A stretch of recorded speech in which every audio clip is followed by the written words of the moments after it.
Hey everyone, and welcome to this episode of the Political Pulse podcast, part of the Painter's Political Pulse Substack. I am your host, Ryan Painter, and I am here with a very dear friend of mine, Chris Sankey. Chris, how's it going this morning? Thanks for joining me. Great, Ryan. Thanks for having me. Much appreciated. I was looking forward to this podcast. Yeah, we've been wanting to do this for a while, and for obvious reasons. There was an election that happened last fall. I was working up with you in Prince Rupert. We had some fun bombing around the riding. It's a huge riding with lots of diversity, lots of differences, lots of diverse needs, diverse issues all throughout the riding. It's amazing how fast it went. Before we kind of dive fully in, I guess I want to ask, when folks ask who Chris Sankey is, what is your response? Like, what do you tell? Like, who is Chris Sankey? What makes Chris Sankey tick? You know what? I'm a North Coast boy, born and raised in Prince Rupert, from Loch grew up there on the res. It's one of those things where you could take the kid out of the res, but you can't take the res out of the kid. I'm proud of who I am and where I come from. I come from a hereditary bloodline, incredible history. I've made a lot of mistakes, but I don't regret any of them. I used to be hard on myself whenever decisions I've made that had a negative impact, but as you get older, you start to realize you don't be apologetic. I know I'm known for saying things off the cuff. I'm a firecracker. For the most part, I wear my heart in my sleeve. I just want to do what's right, man. And the only way you could do that is being truthful and honest about the issues we face today. And that's merely what I'm trying to do, and I'm not going to change for anybody. Maybe politics wasn't an avenue for me because I just can't stand misinformation, false information, and outright lies. I've always stand on the merit of transparency, and if you tell the truth and you be transparent about stuff, life is a lot easier. Sometimes we all learn the hard way, and all we could do is learn from that and do the best we can, and that's merely what I try to do when I ran in North Coast Haida Gwaii riding. So much of life, I mean, you say, you made some mistakes. Which one of us haven't made mistakes? Like, you don't get to be our age and not get there by making some mistakes. I know I have. I don't know anybody who enters political life, or just like, let's just take politics out of it for a second, just life in general. I mean, unless you're a hermit and you're living sheltered away somewhere and you don't interact with anybody, you're going to make mistakes in life. And I think that, hopefully it builds the character and it builds your resiliency and your ability to kind of withstand the stuff that comes at you. Because life is also, it's full of highs and lows. It's full of obstacles. It's full of opportunities, all kinds of stuff, right? 100%. You know what? Like, I'm not no stranger to conflict. I'm no stranger to difficult situations. And I think, if anything, that's where I thrive. I think that it's important to tackle those really difficult conversations.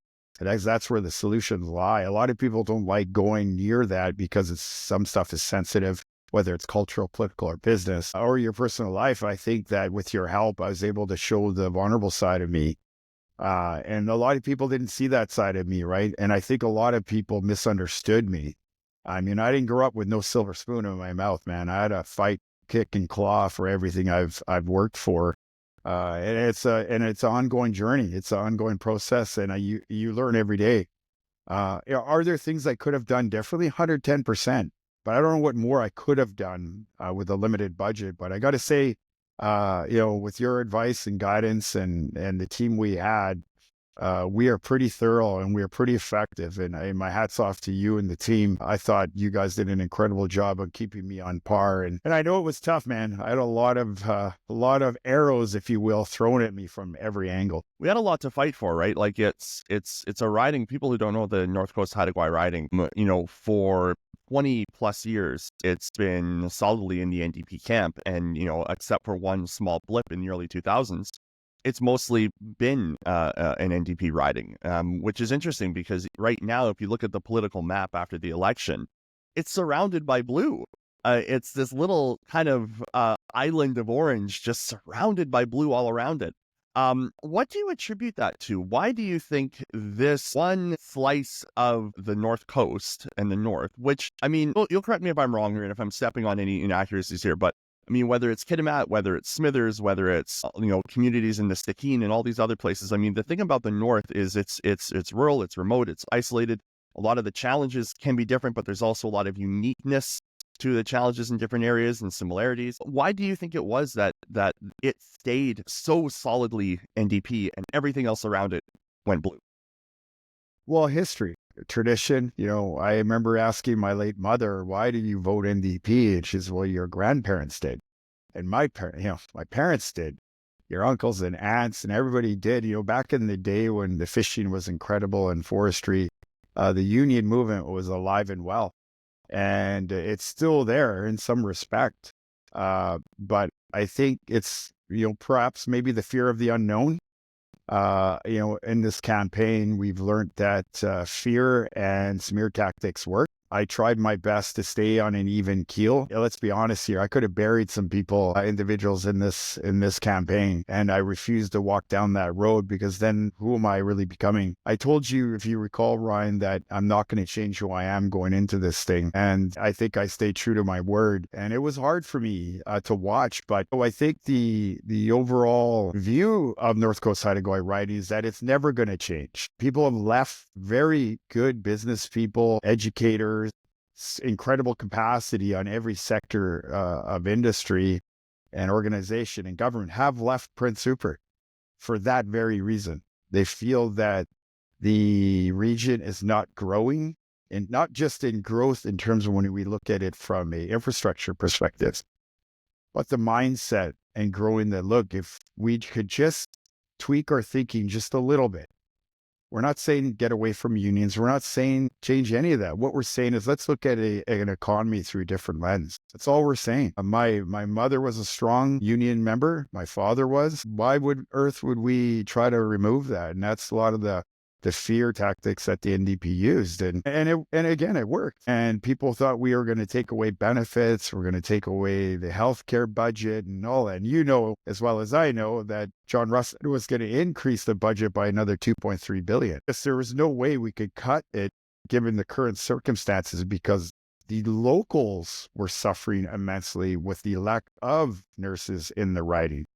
In fact, that's something we heard a lot about, was nurses and the hospital closures and the ER not even being open and operating, and people having to drive 2 hours to Smithers to go to the hospital, and it being a real Terrace to go to the hospital, and it just being, you talk about that kind of sense of hopelessness, and I think like that was really evident on the ground when we were door knocking. I mean, there were some people, don't get me wrong, who clearly weren't missing out. They didn't feel that anything was bad and that anything needed to change, and that they were doing quite well for themselves. Thank you very much. And we're quite okay having what we've always had. But I feel like that individual was very minimal. The majority of it, I think, to your point, are people who perhaps through fear and through habitual voting just voted for the same old.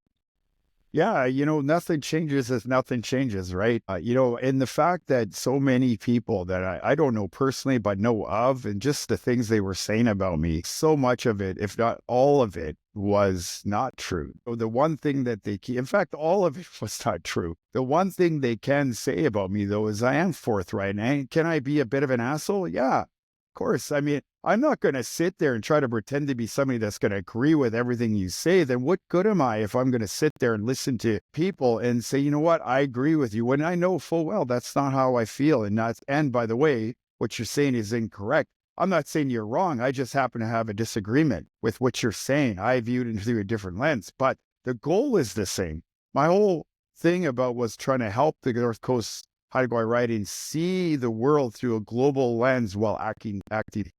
I haven't changed that message. I don't know what it's going to take for the riding to kind of come to Jesus moment. Maybe it's perhaps when the Haida get their jurisdiction, or the Healthset get their jurisdiction, reconciliation agreements are confirmed and solidified. The Sibshan, maybe that's when they'll start to realize, you know what, let's get back to what worked. And what works is the private sector business. I've watched it for over the last 20 years now, where our members, I won't speak to others, but I know other band members from other communities, but for the most part, I'll speak to the fact that I've watched our own community members, friends of mine, thrive in the private sector, from buying homes to buying land, going on trips, just accumulating wealth. But then there's a big percentage of people that fell between the cracks. And so I think that when it's just common as human nature that when you see success, you want to gravitate towards it. And I think that a lot of people had fear of the unknown. Like if you recall, Ryan, people were comparing us to the Harper government. I'm like, well, hold on a second. This is a mix of NDP and BC Liberals and independents that have not run before.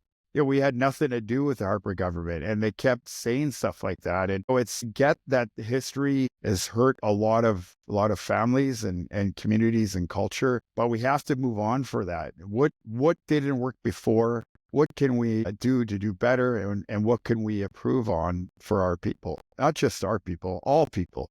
You've mentioned some of the attacks that you endured during the campaign, and I want to get into those. But before we do, I want to just have you tell a little bit about some of the stuff you heard, because you ran as an Indigenous candidate with the Conservatives, and that was kind of seen as antithetical. Well, wait, how can an Indigenous person support Conservatives? Aren't Conservatives anti-Indigenous? Like it's a bizarre thing, because no two conservative people who vote conservative or support conservatives are the same, but in a highly politicized world, everything becomes a binary. And in fact, Alia Warbus, who's newly elected in Chilliwack, is Indigenous as well, and she's now elected and ran with the Conservatives too. So what did you hear about that kind of thing? What was your response when people would ask you, well, how can you run for the Conservatives?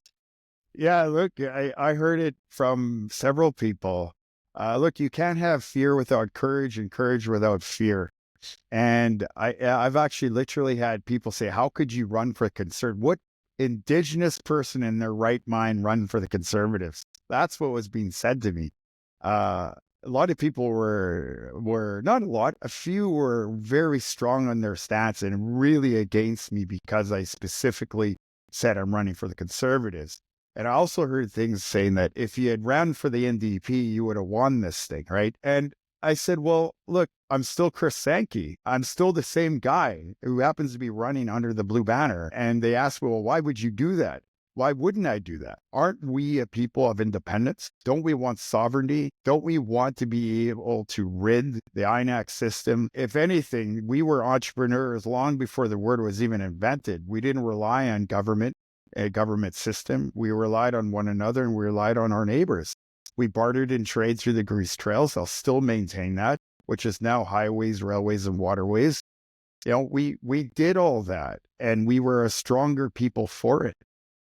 I understand things have changed over time, but at the end of the day, what I've come to realize is that the I don't know if you want to call it opportunity, but the presentation by the NDP was the same old, same old. Let's rely on a system that protects our rights as Indigenous people, that keeps the status quo, and that we could always fall back if we're uncertain. And that fallback is INAC and the government. Now, whether they intend to do that or not, I'm not saying that. Is what I'm saying, though, is that's what's been governing us.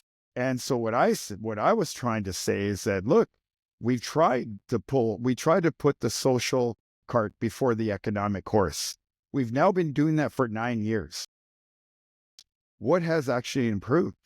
You hit it on the button earlier that there are a select few that felt that why would I need to change? My life hasn't really been impacted. But if you recall, I think I could count on one hand where the individual doors we knocked on were retirees and not in a very good position of means when it came to financial resources that said they were going to vote NDP. But for the vast majority of the individuals that maintain the status quo, they got nothing to worry about. Their houses are paid off, they're retired, or they have gainful employment.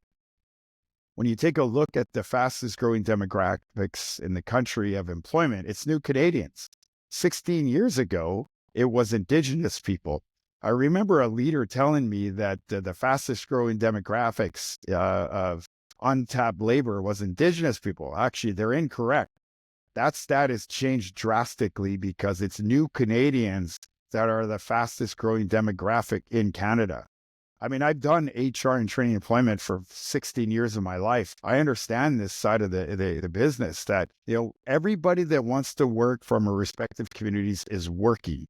And then there are those who are saying, well, I don't want to maintain two homes, one in our community and one in Prince Rupert or wherever, everywhere else. So how do we help those individuals, not just from the reservation, but from the smaller communities as well throughout the riding that, what do we do to get them engaged for employment or business opportunities? And a lot of what I found, and I'm sure you could attest to this, is that the individuals that were thriving, that were okay with the notion that the NDP could continue to govern, were consultants, non-Indigenous consultants who may be living in Una River, who are involved in fisheries, who've been able to create employment, have been able to be involved in activism when it comes to environmental movement. Those individuals are working still from remote. They're working remote. God bless technology. But when you take a look at our people and that whole riding, they're not in that situation. And it really bothered me that, if you remember when we knocked on some doors where we had this environmentalist tell us literally it wasn't about jobs. You remember that? Like, I remember. I think he said something like, "Jobs isn't the only issue," or "Jobs isn't the only." It's not all about jobs. Yeah, that's what he said. It's not all about it's not all about jobs. I couldn't believe it. When he's. I couldn't believe it, man. If it's not about revenue, if it's not about money, now it's not about jobs. What the hell is this about? And people get upset with me, and I talk bluntly about, you need money. Money isn't the be all end all, but it certainly makes life a hell of a lot better. For everybody. I don't care who you are, white, black, blue. I don't care. When people try to say this isn't about money, I'm going to be blunt, man. They're full of shit. And it really bothers me when people say that, because I know full well it is. How do you pay for culture and resources in their language? How do you pay for infrastructure? How do you pay for elders lodge? How do you pay for school, education? The socio-economic aspect of who we are as a people costs money. And if anybody knows how much that costs, and it's hundreds of millions of dollars to maintain poverty, well, how could you sit there and tell me it's not about the money? How could somebody literally sit there and tell me it's not about the money? So you'd rather have people unemployed, millions of dollars going towards social programs every year for the last, I don't know how many years, versus becoming independent, feeling good about yourself, providing for your children, being a role model for your children, put a roof over your head, clothes on your kids' your back, food in their tummy. How is that bad compared to spending millions and millions of dollars, kicking it into the same corner with no change, maintaining the status quo and no movement happening, both socially and economically? How is that better? Oh, yeah, it's an excellent point. I mean, there's so much about government and how government operates that just seems to create cycles of dependency. And there's a reliance on that. Government should always be there for me and should always give me what I need. And whether that's intentional or whether it is something that is a result of historic legacies, at the end of the day, what I hear you saying is that we need to move away from that history and actually empower people through economic resources, economic development. And I know a big part of the campaign was on economic reconciliation, which was, I think, really important. I'm not Indigenous, but I have a perspective on it, and my perspective is that to help Indigenous people lift themselves up, we need to work with them to help them lift themselves up. Yeah, yeah, I agree. We create certainty. We create jurisdiction. When you get jurisdiction, you create certainty. And I think maybe that's the point where people just weren't ready because they felt there wasn't enough foundation under their feet in order to go into the private sector. After all, that's what's going to get us out of the debt. That's what's going to get our people out of the social aspect of living. I mean, I've spoken to so many people in the riding. What really pissed me off, and you please don't edit that part. What pissed me off is there was a leader who completely attacked me when I came out with the media release with John Rustad, where I said we're not about income assistance or EIL. That completely construed It took what I said and totally interpreted it the way they saw I said it, which was nonsense. And that created so much backlash on me. And the nasty attacks that came after that were completely uncalled for. And like I said, I'm going to have my day where I'm going to be able to confront some people because that festered down to my family. You know, it was Yeah, absolute why don't we get lunacy. into that? Why don't we get Yeah. into that? Why don't we get into some of the, because you endured a lot. Like, look, I've been running election campaigns for, I don't know, 15, 16, 17 years, and I've been working in politics for more than 20. I've never seen a candidate withstand the barrage of misinformation, disinformation, negativity, concerted attacks on you as an individual, on your identity as a business leader, an Indigenous person, your community, your family, like actually come to your place and steal from your property to try to, take your campaign off it was wild. And I mean, we can talk about individual things, or we can talk about kind of the broader narrative. There is one thing though that everyone will probably remember, which is when David Eby commented on the CKNW debate about your tweet where you said COVID causes AIDS, which I know for both you and me sitting up in Prince Rupert was certainly a shock, because I didn't know that you said that, and you didn't know that you said that, and so we were kind of like, what's going on here? So why don't you take us through all of that issue itself, and let's pick it apart. Yeah, look, it wasn't fun. I endured a lot. You guys witnessed it. There was a lot of highs and lows, and I thought I try to maintain a status, my stature, a positivity, who I am, but it was emotionally draining. It was physically draining because the emotional piece of me, we just kept getting it kicked. I was getting the crap kicked out of me. The whole thing with Eby, when he accused me of saying it, which clearly I did not say that, that's when it got worse. And that's when the death threats came. That's when the attacks really ramped up. What's that? Armchair chief? I mean, you know what? Like guys like him, just a side note, guys like that guy out of Kamloops, that guy's going to help the NDP. He's going to cause the NDP their loss. Guys like him are the demise of the NDP. Guys like him cost the NDP 8 to 12 seats. Guys like him have given the NDP such a bad brand that lots of people wanted to get the hell away from that nonsense. The identity politics, the race-based triggering words, all the things that he was doing. All he did was do us a favor. But the whole Eby thing was very damaging, even though, you and I got feedback from media. They said it actually backfired on Eby. But for me, which was really frustrating for me, that it impacted my family. If you're going to come at me with real facts, right? But that was really damaging to just your mental health, the state of who I believed on what I stood for. And people ran with it without even doing their fact checking, whether or not I said it or not. And clearly I didn't say it. It's on their website. So, it took a couple of months now, and I'm just now finally getting over a lot of that stuff. It'll probably take another year or so where I'm fully just water off a duck's back. But what was frustrating behind all of that, not only that what he said was completely false and inaccurate and defamatory, that my own people jumped on the same bandwagon and attacked me for me being pro-development, attacked me for running as a conservative candidate, attacked me because I'm pro-development, and attacked me just because it's me. And whether they didn't like me in general or what, it's not about them. It's not about that one individual. It was about the message that I was trying to get back to the people, that you are better and stronger together. I've always said that. But when that was happening, I still remember it when you called me and said, don't answer your phone. And then I had another friend call me and said, Eby said this on a live debate, and you guys all said, don't turn your TV on. So automatically turned my TV on, and I couldn't believe it. I was floored. In fact, it's still on their website. So of all the things that I had to endure, the death threats, our Facebook being hacked, the hate emails I kept receiving from the glorious fans that were out there, that was where it really bothered me, is that it got back to my kids. And so that's one thing I'm never going to stand for. I don't care who you are. But when I take a look back, it was one individual leaked that information. It was disappointing. Yeah, it was disappointing in Jazz Johal to leak that like that. After all, though, he is a BC Liberal, but everybody just ran with it. But I can't just fault Jazz. I can't just fault Eby. In fact, I don't really have a personal opinion of EB. I don't know him. Do I like his politics? No, I don't like his politics. But if I went back and watched what he said about me during that live radio debate, it was clearly a scripted message, written or practiced. He was very specific in what he said about me. And so after the holiday and before, or sorry, leading up to the holiday, I had to talk to my partner and say, you know what, I have to let this go.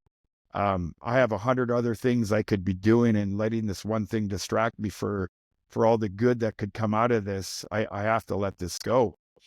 And so what I did was I met with some key people, key advisors, including yourself, as you know, and chatted with you and talked to some really influential people that are mean a lot to me in my personal, and they just agreed that, don't let borrowed, don't take on borrowed trouble, man. And so I did speak to 3 different defamation lawyers. I had a case, but it's not black and white. I could easily file something asking them to take down what they said. Do I think they'll do it? No.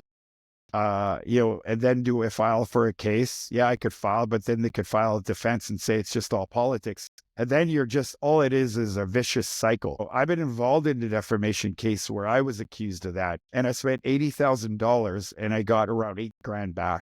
It's not worth it. And now you end up throwing a lot of money down the drain to try to get justice for yourself, which sometimes is worth it, and other times it's just, politics is just, it's brutal. And I to this day I continue to, obviously, like, I didn't do it, but I feel so sorry that you had to go through that, because like I said, I've never seen anything like what you endured, and you're standing and you're still. Can you give us some idea of what it was like and how you felt when that whole encyclopedia of tweets was released? Because there was lots of stuff that was put out there for a lot of different people, and the impact was obvious. I mean, the impact obviously was to try to not elect as many conservative MPs as possible. It was the trove of BC United Oppo research, but from your personal perspective, how did you take that when that came out? Well, first, I didn't know about it. I didn't know this was coming. And secondly, of course, when Evie made the infamous statement on live radio debate with John Rustad, that's when things really blew up. And as I mentioned, that's actually when the death threats came. But, I can't be mad at Jazz Joe Hall, even though I'm disappointed in that guy, because I always feel his commentary always favors the NDP or federal liberals. That's a fact. I'm not making that up. Secondly, I can't just blame Premier Eby. He was instructed by a campaign advisor to say what he had to say. Do I believe it was a defamatory nature? 110% it was. I got legal opinion on it. But what can I do? They're government, right? I'm not going to waste my money. But moreover, there were 8 BC Liberals that knew about it, including the leader, including the advisors. Some of these advisors I was having a beer with leading up to the campaign. Some of these individuals I know personally.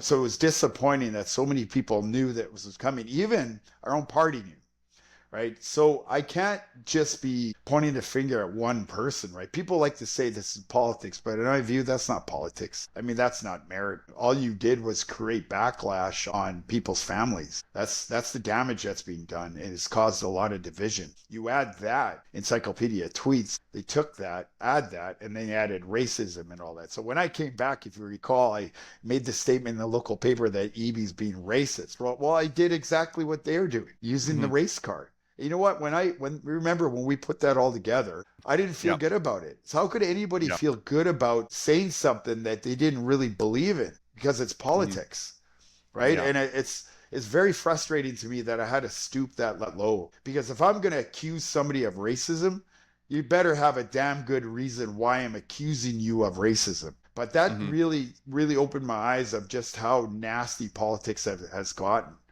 right? It's just absolute nonsense. You got to literally do something so bad for me to call you a racist over something so minute. Just is unacceptable. So I can't be mad at just one person or one individual, right? I don't look at this, Ryan, as a loss. I look at it as lessons learned and experiences gained. But at the end of the day, I always look at things like this. I always compare business and politics to sports.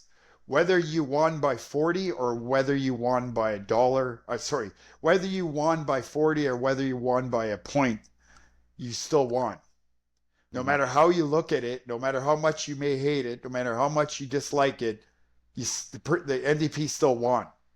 Mm-hmm. And, I know that the Conservatives are going to contest some of the outcomes in the riding, and I'm 110% behind John and the party on that matter. I mean, the people of British Columbia deserve that. Whether you voted for the Conservative Party or not, those on the other side, the NDP, also deserve to know was their integrity in that process, Mm-hmm. right? So Yeah. so the encyclopedia tweets was, like I said, I wish I was informed of it ahead of time. Much like, you and I talked about, my history with addiction. I got Mm-hmm. ahead of that because we had found out they were going to try run a shadow campaign on me. And what happened? That's right. We executed brilliantly because I wasn't shy in talking about the mistakes I made. Yeah, we were able to get ahead of it. Yeah, We were and able the to get ahead of addictions it I and had. create If a I was narrative. informed that this was coming, I would have got ahead of it. Right. So, Mm-hmm. and I know the media wanted to have a conversation with me. And obviously, during that time would be the worst time to have a conversation with media, or I don't even know when that was the time to have a conversation with media. But usually retrospectives are a pretty good time to talk because you're removed from it, kind of like what we're doing right now. Yeah, look, I mean, people want to have a conversation with the mainstream media, whether it's CTV or Jazz Johal or Lee Jiang-ming is CTV. Let's have that conversation now. But they're going to say, well, what's the point? The election's over. Well, as an Indigenous candidate, to the spirit of reconciliation, wouldn't you want to hear from me now after it's all said and done and the dust is settled? Exactly. Right? Aren't you supposed to be in favor of having a non-biased view of all parties and all candidates? So I always welcome that. But isn't that the foundation of truth and reconciliation, as I've always been told? And I think you and Corey mentioned this to me once as well. Truth comes before reconciliation. That's why it's truth and reconciliation, because the truth comes first. Absolutely. Without truth, you don't have reconciliation.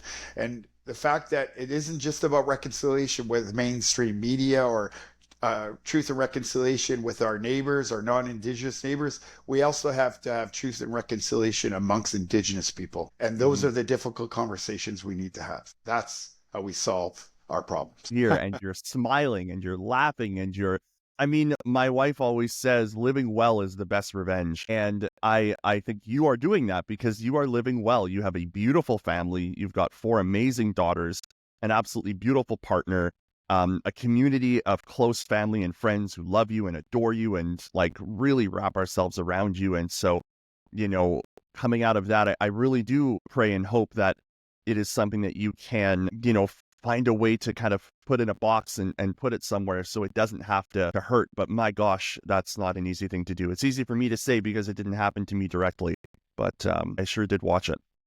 Yeah, thank you, Vaughn. I really appreciate that. I always appreciate the support. I had the support of my son and my 4 daughters, and right, your son. How could I forget? Yeah, and I'm really blessed that way. And you look, the reality is, I had a lot of support. And even those who did not vote for me simply because I ran conservative still supported my courage to want to step up and to serve. And they said very good things back to me. And what I appreciated about that conversation with those who did vote NDP but supported me in my willingness to serve, that meant a lot to me. And I was able to have frank discussions with them, very objective discussions with some leaders, family, friends, and those are the conversations I enjoyed. But what it demonstrated was that we could have a conversation and disagree without all the backlash, the name calling, the insults, the defamatory stuff. So going back to that thing, what EB said, I can't fault him for that. And I've had this discussion with actually mutual friends of EB's that I happen to be friends with. And he's just doing what he did to try win this thing. I know at a BC Chamber of Commerce thing, he admitted that they were in for a fight of their lives. And you got to commend guys like yourself, the advisors, the campaign team, the people that ran for the Conservative Party. I mean, we were one person 20 months ago and 93 candidates and now 44 seats. That alone is a success in itself. Although we didn't win, that alone speaks volumes. It's the largest opposition government ever in the history of British Columbian politics. And I'm proud that I was a part of that because I know my voice mattered. I know that. And as you know, I never once thought I was going to lose. I never once thought that at all. You recall, when we were waiting for the results, I still felt I could win. And that's the same mindset, no matter what time is left on the clock in basketball or sport. I always believed I could win. And that was the same mindset I had. And I'll continue with that mindset no matter what. You know, over the years, lots of people have tried to knock me down, cancel me out, said awful things, but this this was the top of the iceberg, man. This was icing on the cake by what was being said about me. And I'm only human. I'd be remiss if I told you it wasn't hurtful. But the big thing for me, I didn't want my kids to see that. Right. So, the stuff with Jazz, as you saw, I was furious with him, but he is friends Oh, with. I was too. I mean, I don't know Yeah. if you saw Damon Scrace, who was Yeah. a candidate in the North Island, and withdrew himself from the campaign, is working in communications now for the caucus office. And Jazz Johal went on Twitter and started talking about it. I was like, dude, like, like, so I said, fuck Jazz Johal. And Yeah. I said that out of anger because I know Damon. I Yeah. know Damon to be a really kind, genuine, thoughtful, amazing man, an excellent partner. And when I saw Jazz essentially using his own platform, I thought, is your job to make this guy homeless? Like, is that your job to make, is your goal in life now to make sure Damon Scrace never has a successful career? Like, the election is over, fuck off, like, leave him alone. And that really pissed me off. So, I look back now and I say, maybe I shouldn't have said F Jazz Johal because, but politics has become such a cesspool. And, when you see, for example, you probably have seen, the fires in California. And, I don't know if you saw this, but James Woods' house burned down, and he's a Trump supporter. And Mark Hamill's house burned down, who's a Democrat. And you've got people cheering that James Woods' house burned down because he's a Republican. You've got people cheering that Mark Hamill's house burned down because he's a Democrat. And it's like, where's our humanity? Like, honestly, where has it gone in this divided political culture? And when I look at Jazz's concerted effort to try to make sure that Damon Scrace doesn't see any success in his life at all, it infuriated me. And that's not what we should be about. We're adults, we're humans. Yes, we get passionate. Yes, we care about things and we get involved in politics. But you know what? Like, when the dust settles, people need to still earn a living. They still need to be able to have a life. Like, maybe give them that chance to do it. Well, even as so, like, it's not even up to them, right? I mean, the fact that Jazz was saying those things, it infuriated me too by what he was saying. When I came out, and actually I did attack him on Twitter, but you know what? I don't justify what I said. I also don't regret what I said. Did I mean it literally? No. I'm pissed off because, when he had the balls to say, I'm only doing my job. Well, who are you doing your job for? I mean, let's be honest here. Look what's happened in mainstream media. They keep saying I'm just doing my job, but the job always seems to lean in favor of the NDP and the federal Liberals and the Greens. I mean, the Conservatives, every time he talks about them, there's something bad. We're such bad people. And it's just lunacy. I've met some of the nicest people in my campaign. And the people that are giving the shirt off their back that vote Conservative. And the fact that we are being deemed a racist, right-wing, Nazi party, somehow we're taking away everybody's rights is just lunacy. I'm an Indigenous candidate. And I'll always be Indigenous. And the fact that we are being labeled that way was just lunacy. And what was worse is how I was being, myself and other Indigenous candidates were being roped into this right-wing Nazism, or whatever the hell you want to call it, knowing I'm Indigenous. I mean, I was called a right-wing sympathizer. I mean, give me a break. And so, if I ever thought about running again, none of that is ever going to bother me again the way I let it bother me during this campaign. I'd be remiss if I told you it didn't trigger me because of the things that were said, not just little things, man. These individuals were going to try go to the heart of the core of who I am and what I believe in, my values. But like I said, I'm a resilient son of a bitch, and I've always been that way, and I make no apology for it. But I'm not going to stand for any of those individuals. Like, I mean, what are they doing now? What have they actually done to change the lives of the people in the communities that they fought so hard to block from opportunity? They tried so hard to block these opportunities. Why? Because I ran Conservative? Because you think money grows on trees? That's Yeah, where are they now? Yeah, Yeah. where are they? Where are they? Where are all of them? You know, I'm happy for the NDP, for Tamara, who she's the first Indigenous woman or individual to win as a representative for the riding. It could have been me, right? And I'm happy. I wish her all the very best. I hope that she does a good job and that she hears everybody's voices, because we got to do something different. We have to be able to peel off the Band-Aid and talk about what we needed to grow, what we need to do to grow North Coast Haida Gwaii economy. Right now, British Columbia is in serious trouble. I mean, let's go into that next. I mean, let's talk about what's going on economically. We're Yeah, 9.4 please. billion. Please. Yeah, we're $9.4 billion in debt and climbing. I'm going to have the BC Business Council do a presentation for the leaders. And, we looked at the numbers and we stand to lose $28.1 billion back to the GDP because there's no production. This is not some fantasy here that what we want. It's what everybody should get. We need production from the resource sector, manufacturing, infrastructure, all of that. I mean, we need to pay for the highways. We need to pay for medical. We need to pay for education. How are we going to pay for that? And right now, the only way we're getting it is through taxes. It's the people the consumer is getting completely slaughtered in taxes to pay for that makeup.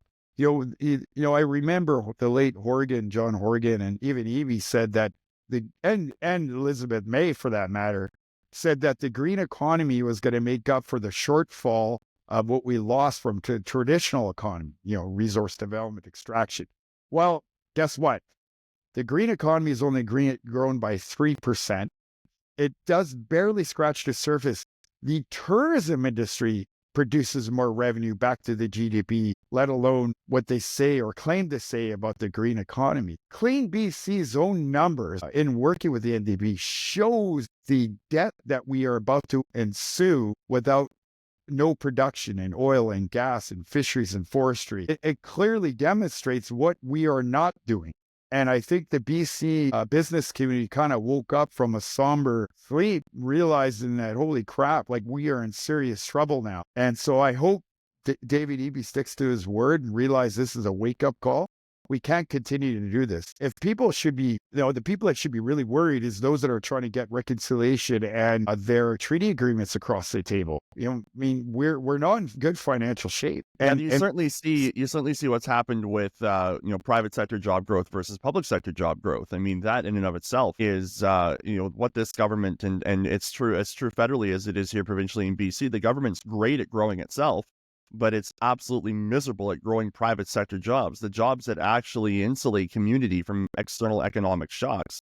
Public sector jobs don't do that. Public sector jobs don't have the impact of actually bringing wealth into communities. All they do is they take money from taxpayers, which is, it's us. We pay to have public sector do their work. And look, I was a public sector employee for a long time. I really appreciate the work that bureaucrats do, but the massive increases in public sector employment here in BC, especially when you compare to what like Alberta and Saskatchewan and Manitoba, like they're like creating 5 private sector jobs for 1 public sector job.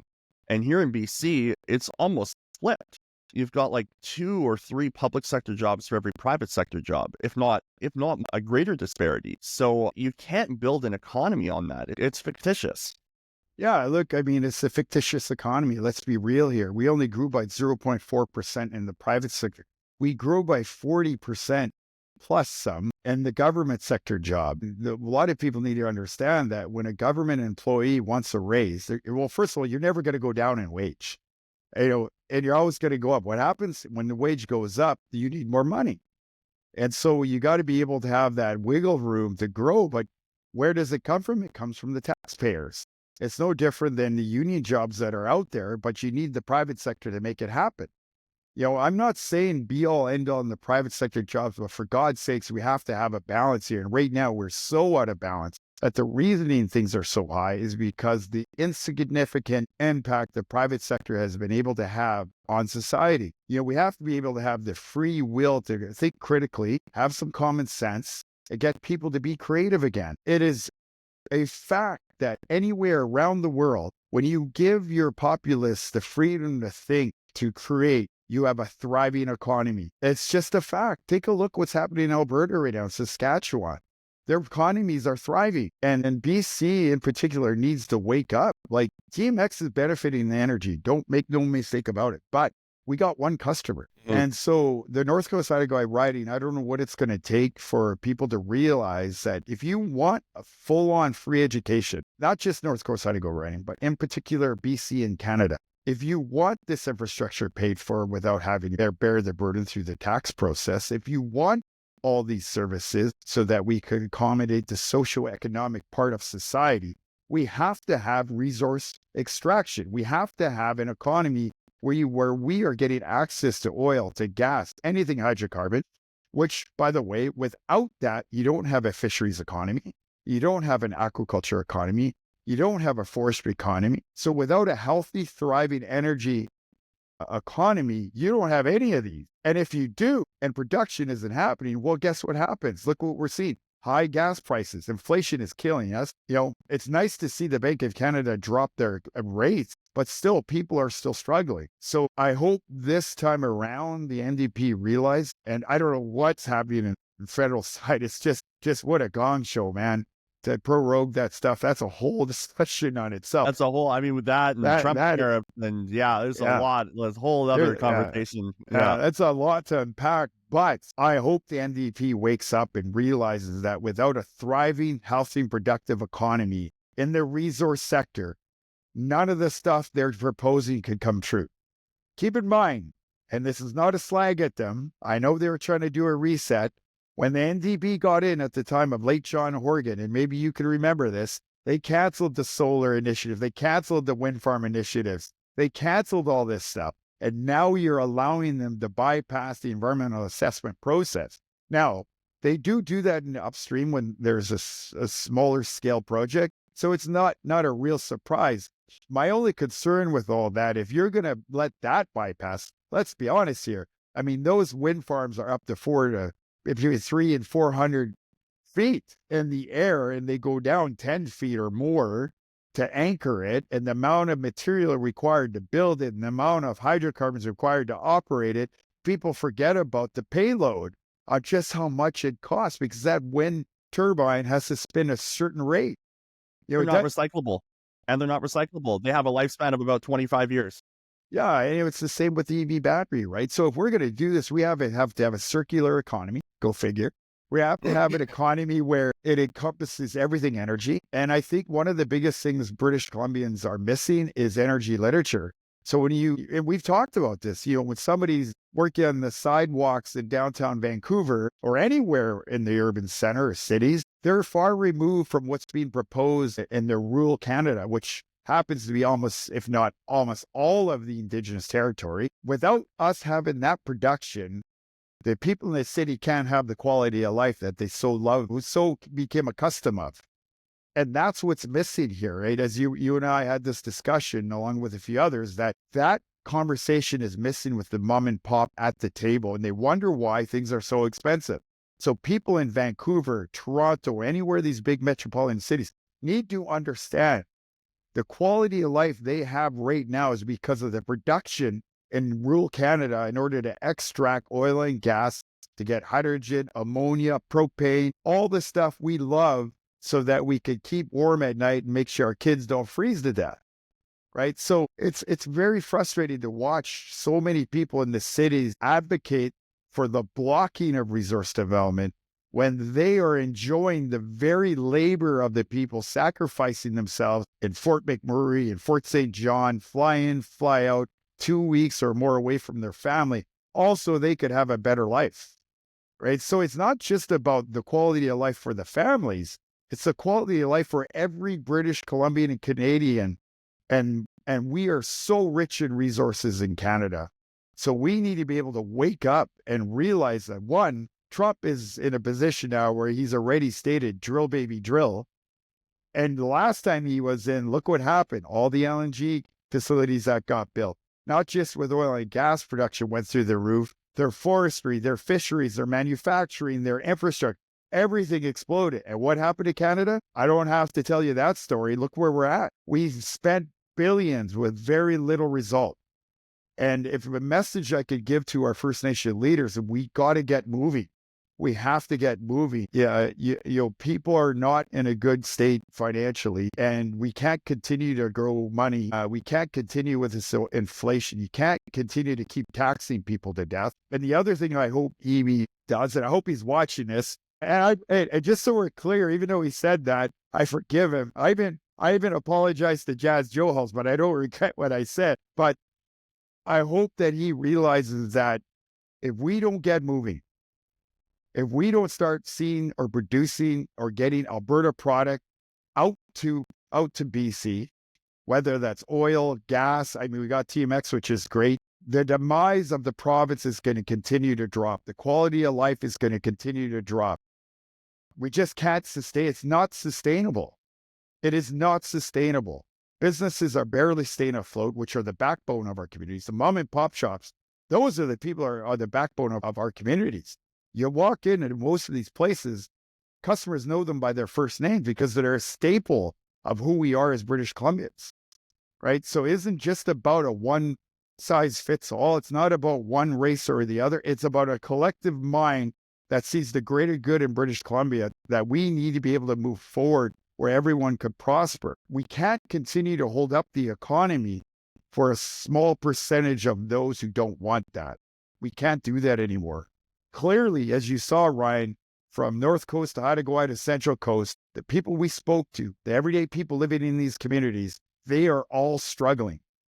And for a province and a country rich in resources, it dumbfounds me that we're even in this situation. It is, and we have to do better. We have to do better at communicating the story of how we create a thriving province and how those in urban and suburban regions in the province of BC, how they can synergize their understanding of their existence with what comes out of communities in the North, which, with how Indigenous communities should be thriving in these communities in the North, and how resource extraction and resource development, it's not the boogeyman that many people make it out to be. We've been existing for decades and decades and decades with resource extraction, and we get better and better at it all the time. The challenge with the mainstream left today is their approach is turn everything off, do more with less. We can't do more with less. Things are more expensive now than they've ever been. And the reason of that is because we've had carbon taxes taking money out of us. We've had all these other taxes and fees and all these other things. At the end of the day, if we had been doing what we could with resource development all of this time instead of opposing, I really think we'd be further ahead, and we could actually start connecting some of these communities that are rural and remote with real economic opportunities and real positive opportunities for growth and connection and community development. So, Chris Sankey, we are out of time. Thank you for coming. We were going to talk for 30 minutes. We're almost at 55 minutes now. This is awesome. Thank you so much. I feel like we have so much more we could talk about. Before I let you go, did you have any final comments to kind of wrap up this interview? Yeah, actually, I'm going to put a call out to David Eby here and John Rustad. I'm going to go on tour, and the title is going to say, "Vaccine Doesn't Cause AIDS."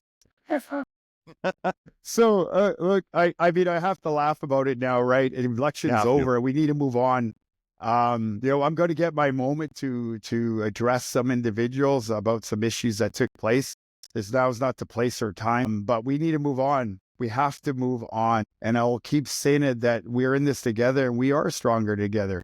We may have differences of opinion in how we go about that process, but the end result should always be the same. And that is a thriving, healthy economy for all British Columbians.